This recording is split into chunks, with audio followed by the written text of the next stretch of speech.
ইসলামের সেবা ক্যাটাগরিতে 2016 সালে কিং ফয়সাল ইন্টারন্যাশনাল প্রাইজ লাভ করেন কে? ক আবদুল্লাহ বিন ইউসুফ আল গোনাইম, খ সালেহ আবদুল্লাহ বিন হিমায়ত, গ ডক্টর জাকির নায়েক, ঘ ওস্তাদ নোমান আলী খান।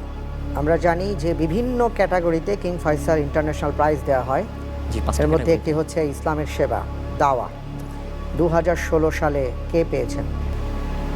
ক আবদুল্লাহ বিন ইউসুফ আল গোনাইম। ক আবদুল্লাহ বিন ইউসুফ আল গোনাইম। জি, আপনি এটা বেছে নিচ্ছেন? জি, লক করে দেব? জি, ইনশাল্লাহ লক করে দিন। আমি যতটুকু জানি 2015 সালে পেয়েছেন ডক্টর জাকির নায়েক। হ্যাঁ, একদম লেটেস্ট। এটা আমিও খুব ভালো করে জানি। ওস্তাদ নোমান আলী খান তো পাননি। জি, এ দুটো তো অলরেডি বিশেষজ্ঞ প্যানেল বলেছেন বলেই দিয়েছে। নাম। জি জি জি, আসলে আমার ধারণাতে চলে গেছে দুইটা নবীর নাম। তো জি, ইনশাল্লাহ আল্লাহ রিস্ক তো নিতেই হয় জীবনে।